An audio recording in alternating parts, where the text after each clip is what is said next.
Guys, எனக்கு ரொம்ப பெரிய உதவி தேவைப்படுது உங்ககிட்ட இருந்து. எனக்கு மண்டெல்லாம் வலிக்குது. இதுக்கு தயவு செஞ்சு ஒரு தீர்வு மட்டும் எனக்கு சொல்லுங்க ப்ளீஸ். என்ன வந்து இந்த தடவை கை விட்டுறாதீங்க. எல்லாரும் பார்த்து முடிஞ்சல உங்க ஃப்ரெண்ட்ஸ் எல்லாம் ஷேர் பண்ணி கூட எனக்கு விட சொல்லுங்க. இந்த எக்ஸ்பீரியன்ஸ் இருக்கவங்க ஜிம்ல இல்லைன்னா வந்து இன்ஃபுளுன்ஸ்ல இருந்தீங்கன்னா கமெண்ட் செக்ஷன்ல சொல்லிட்டு போங்க. எனக்கு பயமா இருக்கு நாளுக்கு நாள் என் நண்பனை பார்த்தா. அவன் பாவம் ஜிம்முக்குள்ள வந்த உடனே லாட் போட ஒண்ணு இன்னைக்கு வந்து எனக்கு பேக் ஒர்க் அவுட் லாட் போட போடுறான் வாடா அப்படின்னு கூப்பிட்டப்போ லாட் போட இப்படி ஒரு இழுக்கிறான். டக்குன்னு வயிற்று பூச்சியா மச்சான் அப்படின்றான்.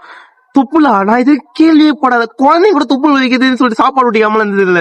ஆனா எனக்கு புரியல, அவன துப்பு வலிக்குதுன்றான். அது பரவாயில்ல. ஷோல்டர் ஒர்க் அவுட் 3 நாள் ஷோல்டர் ஒர்க் அவுட் போடலாம் வாடா அப்படின்னு கூப்பிட்டா, மச்சான் ஷோல்டரே வலிக்காத மாதிரி ஷோல்டர் ஒர்க் அவுட் சொல்லு, இல்ல நான் வீட்டுக்கு கிளம்பலாம் வா அப்படின்றான். இல்ல அவன் ஜிம்முக்குள்ள காலை வச்சாலே காஞ்சனாவ மாறிடுறான். நான் என்ன சொல்றேன்னு எனக்கு புரியல. எனக்கு என் நண்பனை காப்பாத்தணும். எனக்கு முடிஞ்ச அளவுக்கு ஹெல்ப் பண்ணுங்க ப்ளீஸ். முடிஞ்ச அளவுக்கு எல்லாருக்கும் ஷேர் பண்ணி அவன் வந்து ஆண் பிள்ளையா இல்ல பெண் பிள்ளையா இல்ல வேற ஏதாவது பிள்ளை யாராச்சும் கண்டுபிடிச்சு சொல்லுங்க. எனக்கு பயமா இருக்கு. ஹார்மோன் மாற்றத்தினால் ஆணிலிருந்து